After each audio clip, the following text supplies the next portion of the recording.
insecure sama gigi kelincinya ya, karena gimana cara menghilangkan rasa takut jika sering mimpi buruk? Makanya sebelum tidur itu baca bismillah, baca doa. Itu yang termasuk kata Rasulullah, lisanun dzakir, lisan yang selalu berzikir kepada Allah. Bukan hanya kita mengucapkan istighfar, bukan hanya kita mengucapkan la ilaha illallah, tapi ketika kita mau tidur kita baca doa, kita mau makan kita baca doa, mau ke kamar mandi kita baca doa, keluar dari kamar mandi kita baca doa, mau naik ke masjid kita baca doa, keluar dari masjid, turun dari masjid kita baca doa. Mengamalkan sunnah Rasulullah SAW itu termasuk cinta, dan juga termasuk zikir kepada Allah Subhanahu wa Ta'ala. Oke. Kak, sarannya biar kalau habis menghafal gak cepat lupa. Kalau saya itu di pondok dulu itu menghafalkan setiap subuh. Karena ketika kita bangun tidur kita masih pikiran kan plong gitu ya. Jamaah subuh, habis jamaah wiritan saya menghafalkan. Cepat itu subuh itu. Saya juga nasihati sama kakek, sama abi juga nasihati kalau ngafalin itu yang cepat subuh. Dan memang kebiasaan saya dari kecil tuh kalau belajar, kalau ujian kayak mau ada lomba, kayak mau ikut olimpiade, kayak saya itu belajarnya habis subuh. Karena ketika kita bangun tidur pikiran kita masih jernih. Diusahakan minum yang manis-manis. Biar apa? Biar kecerdasan kita nambah gitu. Karena manis itu menambahkan kecerdasan gitu. Akhirnya menghafalkanlah saya dengan niatan lillah wa rasulillah dan menghilangkan kebodohan gitu. Karena Kiai Haji Nuruddin Musyiri Allahumma firlahu ketika mau mengajar santrinya pasti beliau menyuruh niat yang pertama. Jadi sebelum melakukan apapun saya niat dulu gitu. Nawaitu ta'allum wa ta'lim, nawaitu ta'allum wa ta'lim mukhlishan liwajhillah. Saya niat belajar dan mengajar, niat karena Allah Subhanahu wa taala. Wa liya'la'i kalimatillah, dan menjunjung tinggi agama Allah. Walil jihadi fi sabilillah, niat jihad di jalan Allah. Wa ala aqidati ahli sunnah wal jamaah, atas akidahnya ahli sunnah wal jamaah. Habis itu baru menghafalkan. Insyaallah cepat. Saya itu kalau nggak salah dulu, insyaallah ketika saya menghafalkan Alfiyah itu, saya nggak hafal Alfiyah 1000 bait, nggak hafal.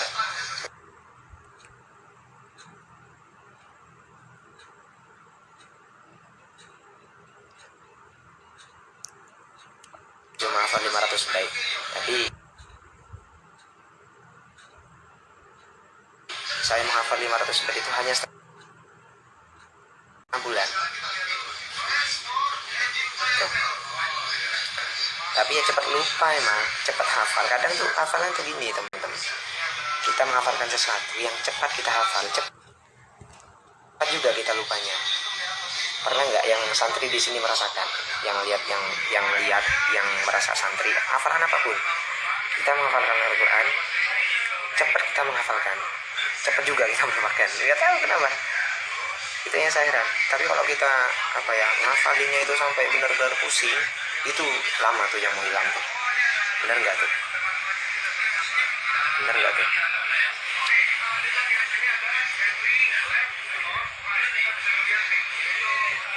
Yang pernah mondok atau lagi menghafalkan Al-Quran atau nazam pasti pernah mengalami yang seperti yang saya alami. Sholawat li khamsatun Lutfi biha harral wabail hatimah Al-Mustafa wal-Murtada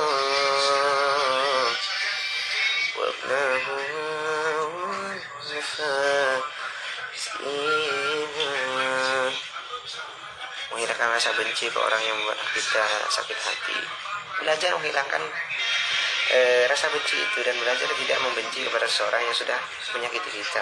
Semuanya butuh belajar teman-teman. Caranya bagaimana? Mencoba, lihat, tiru, kembangkan. Itu prinsip yang harus kita lakukan dalam hal apapun. Jangan cuma nanya. Ya, pastinya untuk membersihkan hati berbanyak zikir kepada Allah Subhanahu wa Ta'ala. Istighfar ala dzikrillah tatma'innul qulub, dengan berzikir hati akan tenang. Maka ketika ada orang yang mencemooh kita, membuat hati kita sakit, cepat-cepatlah ingat kepada Allah Subhanahu wa taala. Ademkan hatimu, tenangkan hatimu dengan zikir dan sholawat. Lalu berusaha sekuat mungkin untuk tidak membenci orang yang menyakiti kalian. Ya, gitu aja sih. Hafalan gampang hilang. Kenapa kenangan susah? Karena kamu lebih mencintai kenanganmu daripada hafalanmu. Dan ketika kenangan itu susah hilang, kenapa? Karena kenangan itu merupakan kenangan dari orang yang kamu cintai. Karena kita susah ya belajar itu, susah, males. Karena apa? Kita gak cinta sama ilmu. Tapi kalau kita cinta sama ilmu, cepat kita dapat ilmu itu. Tapi kalau cinta masalah bucin, cepat kita. Kopi dulu bisa.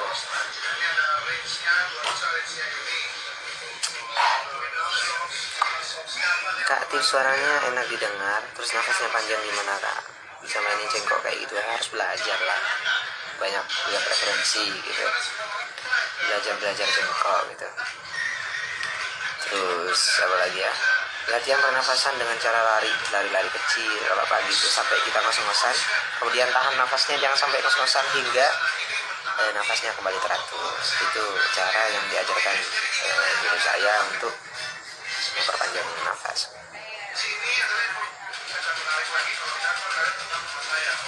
Apa doa biar gak balas-malesan?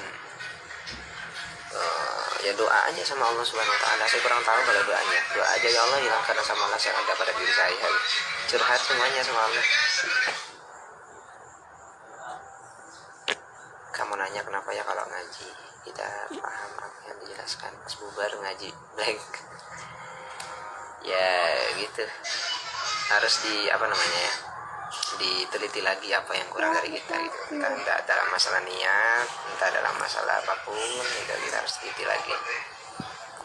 Apakah niatnya masih kurang bagus atau ya kita harus muhasabah diri. Apa yang salah dari saya, kenapa kok saya bisa segampang ini menghilangkan pelajaran gitu. Atau mungkin banyak dosa, sering maksiat ya, maybe.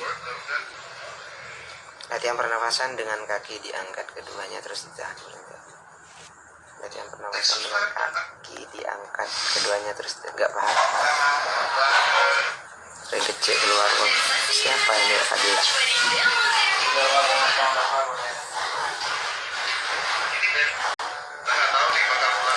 Tips pengalaman saya sendiri kalau lagi jenuh atau lagi ada masalah, hanya sholawat yang bisa menenangkan hati. Sholat juga nih. Pernah gak sih teman-teman semuanya itu?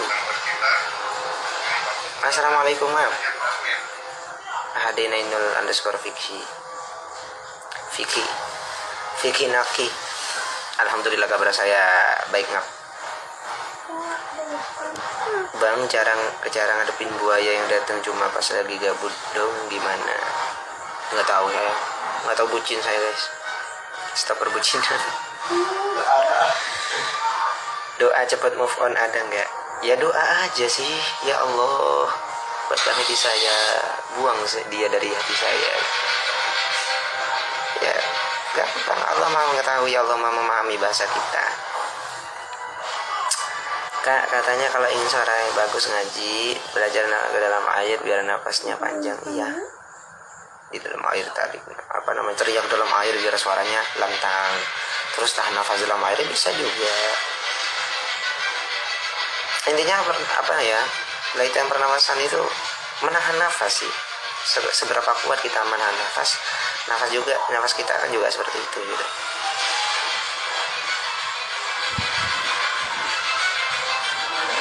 Ustaz bukan Ustaz, saya bodoh saya ini. Macam mana nak perbetulkan tajwid dan bacaan Al-Quran? Belajar ilmu tajwid, belajar ilmu Al-Quran.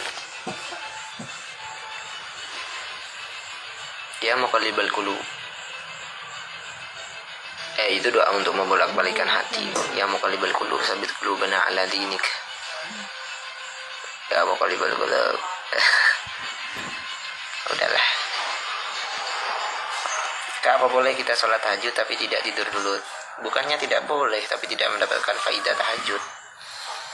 Mending kita sholat yang lain aja gitu, sholat hajat ke, sholat taubat ke, masih banyak sholat witir gitu. Mas, kamu udah hafal Al-Quran? Enggak. Kalau nama-nama mantan saya hafal. Kak, kok ngerti bahasa Madura? Di Probolinggo ini mayoritas bahasanya Madura. Tambah glow up aja nih. Ya, perasaanmu kali ngap ya. Perasaan saya mah biasa-biasa aja ini. Oke.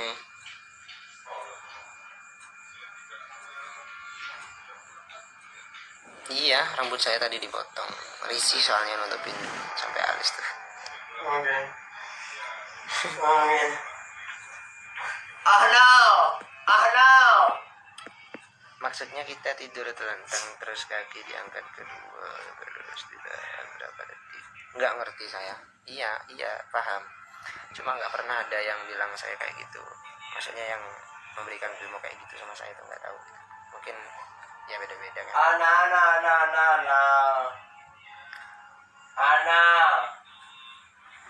Tumben nih kayak gak ada aura kebucinan, ada apa ini? Ya emang hidup harus selalu bucin gitu kan. Bucinlah pada tempatnya. Semua kan harus ada takarannya. Berlebihan juga tidak baik. Mantannya berapa? Ada 1000 neng. Biar kau tahu nih, Hafid Akam nih bos. 1000 mantan saya. Baca Al-Quran terjemah tanpa wudu sah. Jangan mengentengkan suatu hukum, apalagi itu masalah Al-Quran ya. Bahkan di hukum yang kuat, mushaf. Kalian tahu mushaf itu apa? Mushaf itu kertas yang ditulisi sebuah ayat Al-Quran, satu ayat atau beberapa ayat dari Al-Quran, atau seperti tembok nih ya. Kemudian ada bacaan di sini Qul huwallahu ahad. Itu menurut makalah yang kuat, menurut hukum yang kuat, itu tidak boleh untuk disentuh. Menyentuh mushaf itu ketika kita tidak punya wudu itu tidak boleh. Jadi mending ketika kita mau baca Al-Quran ada terjemahnya maupun tidak. Apalagi yang namanya Al-Quran, jangan sampai tidak punya wudu. Berjaga-jaga, oke? Menghormati, harus punya adab sama Al-Quran. Karena itu kalamullah, oke? Oke.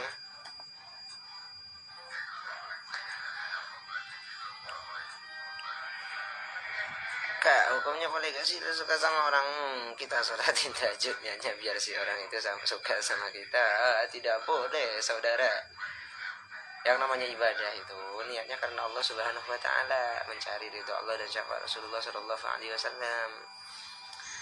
Bukan malah ingin menjatuhkan hati seseorang biar jatuh pada kita, bukan. Itu namanya pelet. Jadi Anda menyamakan sholat dengan pelet dong. Jangan. Yang benar itu niat karena Allah, sholat. Habis itu ketika doa minta sama Allah, ya Allah, saya suka sama dia, pertemukan saya dengan pertemuan yang baik dan diridhoi olehmu. Wah, mantan fuckboy ya bisa dibilang begitulah. Fuckboy ya apalah, terserah lah.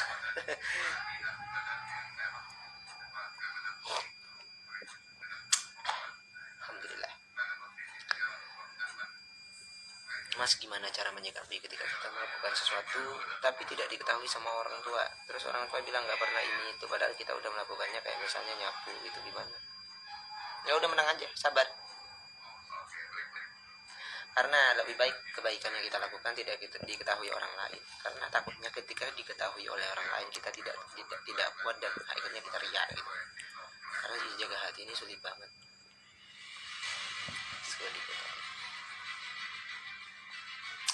Kak, hukumnya gimana kalau misalkan lagi halangan kita megang Al-Quran?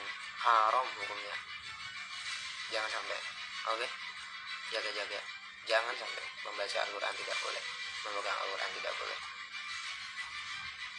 Kalau kita di HP kita ada aplikasi Al-Quran, terus kalau itu sering diletakkan di bawah atau sederajat sama kaki kayak gitu, gimana Kak, dosa nggak? Kadang suka lupa gitu. Untuk lebih berhati-hati sebaiknya jangan taruh di bawah sampai setara dengan kaki ya. Tapi kalau memang lupa ya nggak apa-apa, karena memang terjemah aplikasi ada sih keterangannya, coba saya lupa, nanti saya kaji lagi, akan saya kasih ke teman-teman keterangannya. Oke, harus juga belajar teman-teman semuanya. Jadi ya gitu, utang dulu. Oke, jadi kalau ustadz di pondok tuh gitu. Kalau ngajar kemudian ada santrinya nanya, beliau tidak tahu, hutang ya anak-anak, minggu depan saya jawab. Daripada saya jawab yang enggak kemudian menyesatkan gitu kan. Ya mungkin mending bilang aja kalau saya nggak tahu gitu. Gak usah munafik, ya kan? Besok mau dating, doain nggak, moga-moga tugasnya bisa kerjain sendiri, amin. Bahaya tenung lama-lama. Siapa sih I am underscore Kroko. Who are you man? Sabahul khair, sabahun najah surur ya ukhti. Hukumnya merayakan ulang tahun dengan kue tar sama lilin gimana? Kayaknya Mila Coba Muslimin ada kue tarnya ya kan? Ada lilinnya juga gitu. Kadang ya tumpeng. Kalau guru saya melakukan, berarti saya juga berani membolehkan. Oke. Jadi santai aja lah. Karena Islam ini agama yang tidak merepotkan pengikutnya gitu, penganutnya enggak. La ikraha fiddin, tidak ada paksaan dalam agama gitu. Jadi Mas, ini ada yang nanya. Tawassul yang biasa dibaca Gus Hafid sebelum memulai majelis itu, yang nyusun Gus sendiri apa yang sudah ada? Sepertinya sih tawassul kayak gitu mode-mode Yamani ya. Seperti halnya Imam Abdullah Haddad tuh ada. Insyaallah idkhulnya tanah ala di mamalana fi amali matalibana fi mutanagana fi alaihi kuluna fi asadikuna gitu kan. Bi alina min barakatihi wa sarihun warim itu ada di Radul Haddad. Mungkin beliau sedikit menukil dari Radul Haddad, bisa. Tapi ada sih yang ditambah sama Ustaz itu kan. Insyaallah ayyudkhiluni tanah ala niyatihim wa amalana fi amalihim wa matalibana fi matalibihim wa ahlakana fi ahlakihim wa qulubana fi qulubihim wa qasidana fi maqasidihim bi khairin wa afiyah wa ila hadratin Nabi Muhammad sallallahu alaihi wasallam. Al-Fatihah. Gitulah. Perlu kakak ketahui ya, aku dan teman-teman di pondok pada nempelin foto kakak di mana-mana, terutama dekat kaca. Biar apa? Oh iya teman-teman semuanya, jangan lupa kita doain, pray for Sriwijaya, pesawat Sriwijaya yang baru saja kecelakaan. Semoga keluarga yang bersangkutan diberikan ketabahan, dan juga yang korban diampuni dosa-dosanya oleh Allah Subhanahu wa taala dan husnul khotimah. Semoga amin ya rabbal alamin. Al-Fatihah.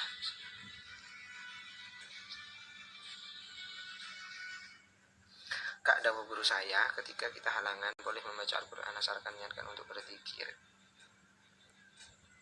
Ada sih mas yang membolehkan.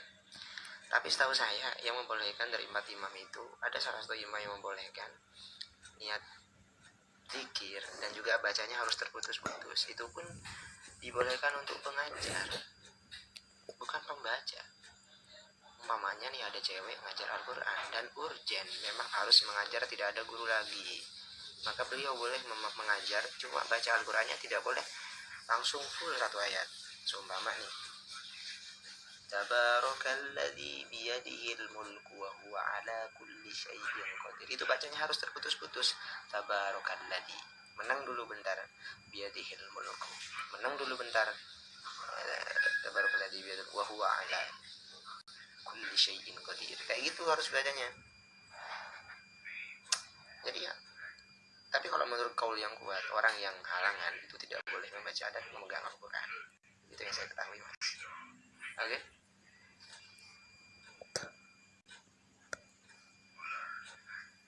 Karena apa ya teman-teman semuanya, untuk pribadi sendiri ini jangan mengambil hukum yang enteng. Jadi kalau kata Gus Safi itu, kalau mengambil hukum untuk pribadi ambil yang syadid, ambil yang kuat. Tapi kalau untuk masyarakat, halayak ramai yang mungkin ilmu agamanya masih awam, ya ambil yang ringan-ringan. Tapi kalau kita sudah mumpuni masalah ilmu agama, ngapain kita ambil yang ringan-ringan? Ya kan?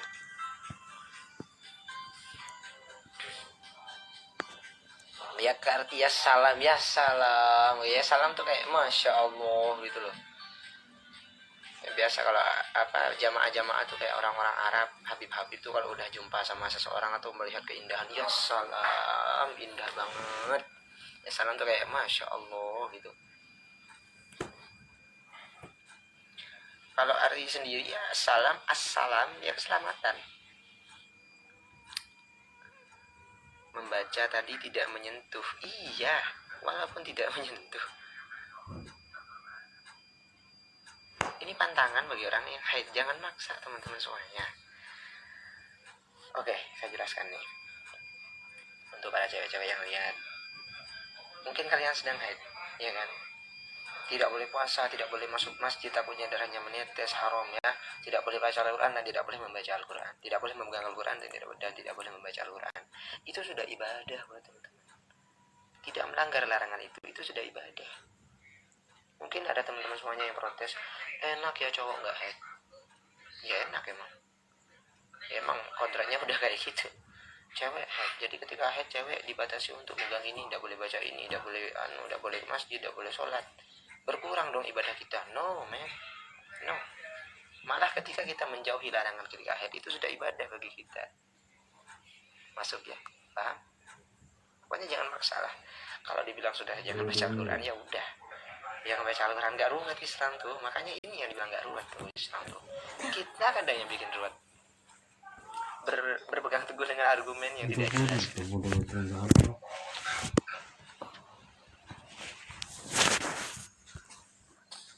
Oke, paham sampai di sini teman-teman.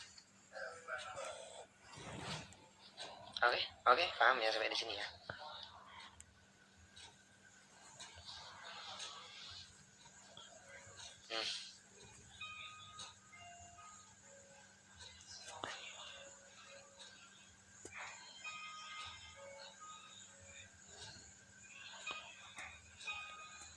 Kau ngapiti kalaban bismillah. Dan mana Nabi? Kau ngapiti kalaban bismillah. Dek Gusti Allah, salat salam ke atas Kanjeng Nabi, Gusti Nabi. Iya. Kan Safinatun Najah itu ya. Benih ya? Sejarah Nabi. Hah? Ada sejarah Nabi itu. Masa sejarah Nabi? Oh iya, sejarah Nabi ya. Di kelas lo itu ya, cariin kan? Lupain ya.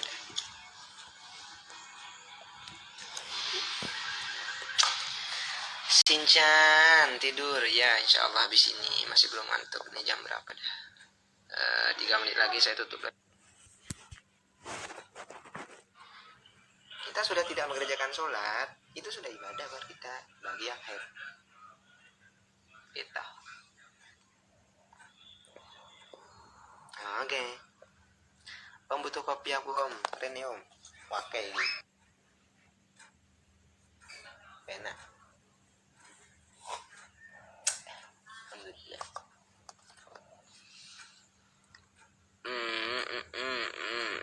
Aku pernah mondok di NKI, jadi tahu maksudnya. Aku pernah mondok di NKI, ya. Dalam selatan apa dalam utara nih? Mangkulan, Mas udah sering mangkulan tuh maksudnya.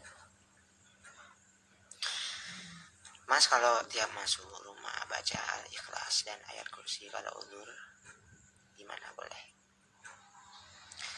Kalau beberapa pendapat yang untuk membaca surat-surat pendek itu seperti Al-Ikhlas itu tidak apa-apa bagi orang yang haid asalkan niat berzikirnya tadi itu ya. Tapi kalau baca Al-Quran sambil mantengin Al-Quran tuh kita baca atau yang lagi lalaran mending jangan lah.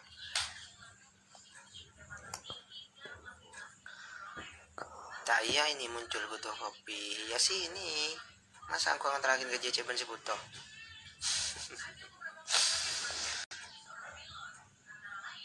Jangan kadang saya tanya itu loh. Assalamualaikum, mau bermanfaat, amin ya rabbal alamin. Oke guys, karena sudah jam 1.30 saatnya saya pamit. Buat teman semuanya jangan lupa bahagia, jangan lupa doakan saya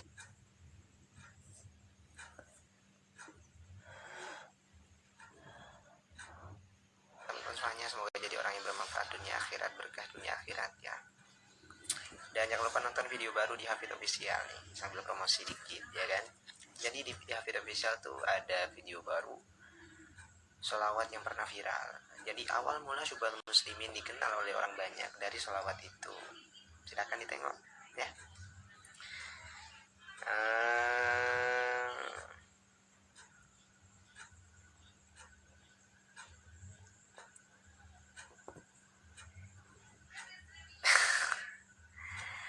Saat seseorang sedang haid lalu rambutnya rontok, apakah rambut itu wajib disimpan? Ada yang bilang makruh sini. Cuma apa ya, kalau tidak disengaja rambutnya rontok, yang apa serius. Tapi kalau memang disengaja dipotong pokoknya atau ditarik, dan itu makruh ya, karena katanya. Tapi ada yang bilang hadis ini dhaif. Tapi mending jangan dilakukan ketika kita mati nanti, kita bertanggungjawaban karena rambut itu masih belum disucikan, karena akan termasuk anggota badan kita. Tapi hadisnya dhaif. Saya mendengar keterangan dari, kalau nggak salah insyaallah Al-Habib Novel Aidrus Solo. Oke. Selawat dulu. Selawat apa ya? Jangankan diriku, semut pun kan marah bila terlalu sakit begini. Lebih baik sakit hati, lebih baik sakit gigi daripada sakit hati ini. Biar teman apa, rela ku rela. Kak, kalau rambut kita kelihatan sama ayah atau kakak laki-laki itu hukumnya apa? Gak apa-apa kan? Mahram toh? Iya. Rela. Karena kamu menyentuhnya saja itu sudah tidak batal. Itu untuk menyentuh orang tua. Rela, ku rela. Putus lagi cintaku, putus lagi jalinan kasih. Yuk share videonya, oke? Jangan lupa di share videonya juga teman-teman semuanya. Astaghfirullah Rabbal Baraya.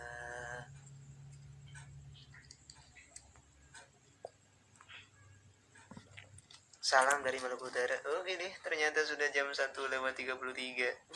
Live asik ya live-nya ya kalau makan kayak gini nih.